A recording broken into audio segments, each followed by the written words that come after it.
With us now, NBC News business and data correspondent Brian Cheung, NBC News senior White House correspondent Kelly O'Donnell, and former Florida Congressman and MSNBC political analyst Carlos Curbelo. Brian, how are the markets reacting to, and we're seeing that up about 900 points in the Dow, to these comments? And I'm just wondering, what are the comments that the stock market is reacting to? Yeah, well, the stock market is clearly reacting positively to these developments, signaling that the White House might be open to taking down the temperature on the tariffs, specifically on China. You can see that the Dow Jones, as you just pointed out, is up pretty significantly in trading this morning, currently up about 2.3%, or the equivalent of about 900 points. The S&P 500 also up about 2.8%. Now, it's not enough to reverse the overall slide that we've seen so far. Year to date, the Dow Jones is still down almost 6%. But the big story here is the commentary that we heard from the president in the Oval Office yesterday, where he suggested that the 145% effective tariff rate on China is not kind of a permanent solution here, and that he could expect that number to go down, although not all the way down to zero is what he said. I do want to point out that it's not that these are hinged to any specific discussions with the Chinese. It's not necessarily the case that there have been high-level conversations. In fact, we don't even know if there are conversations at all. But nonetheless, the posturing from the United States, at least, having waged this tariff war on China, does appear to be something that maybe he's taking a step back from and suggesting that he would be open to lowering those tariffs and maybe lowering them relatively soon. We'll have to see whether or not that's backed by conversations with the Chinese. But we're hearing the Treasury Secretary speaking today, suggesting that he could be open to conversations as well, not just with China, but with 100 countries is the number that he lobbed out there as well. We'll have to see whether or not any of those discussions turn into actual trade deals, Jose. And so, Kelly, do we know what the president is doing as of right now vis-a-vis the tariffs?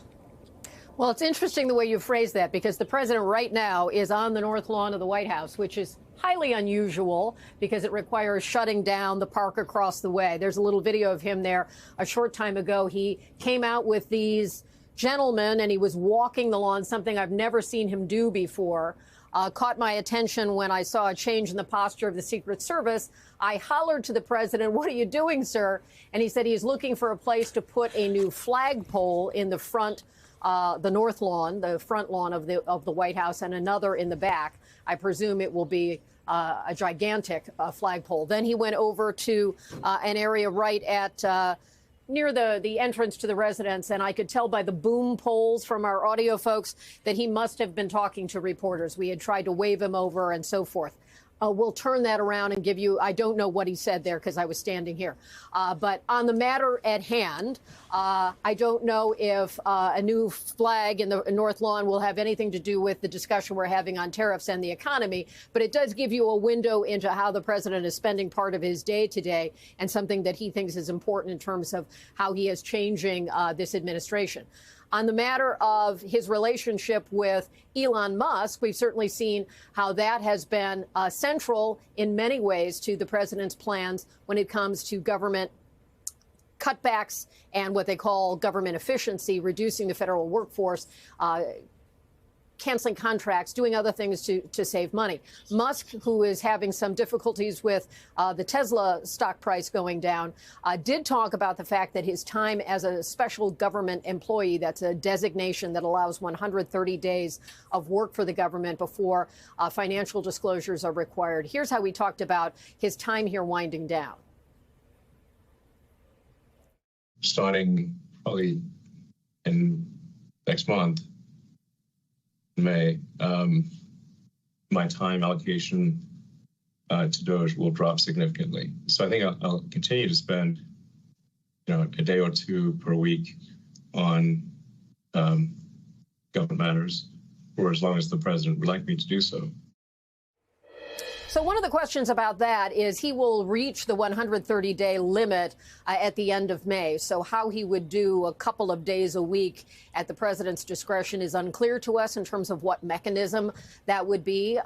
You can't just volunteer to help the president? You could certainly informally advise, but what would that look like, and in what kind of role would he have? What authority would he have to do that? So those are some question marks going forward. The May timeline fits right in with the special government employee. So that's not a surprise to us, but the fact that he sort of spoke about it in the context of what's been going on with Tesla certainly gives us a sense that he is seeing a change in how he will devote his time to the many demands on his time.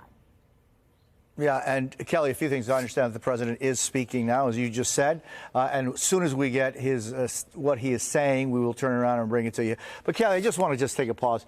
Do you know how extraordinary you are as a correspondent and a journalist and everything else? Well, you tell said, me more, Jose. I saw the president, and I immediately shouted my questions out to him, try to bring him in. That's the mark of First the rule, true... you must always have a question. Must always have a question. Exactly. Doesn't matter if he's close or far, you either shout it or you whisper it, but that question's got to come. And that's why you are as great as you are, Kelly.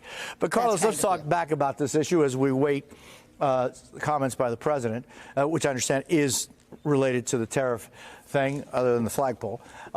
Do you see a change in either strategy or communication from the White House? Because let me tell you this.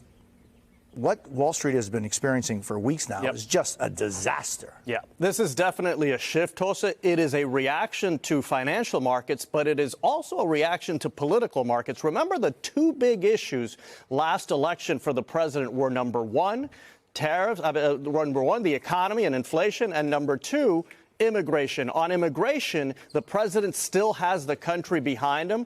There's broad support for his policies, despite some of the controversial actions that have been taken. On inflation and the economy, the numbers in every single poll that we've seen for some weeks now have been declining. In addition to that, you have congressional Republicans who have been frustrated with the president's tariff policy. So this is a reaction.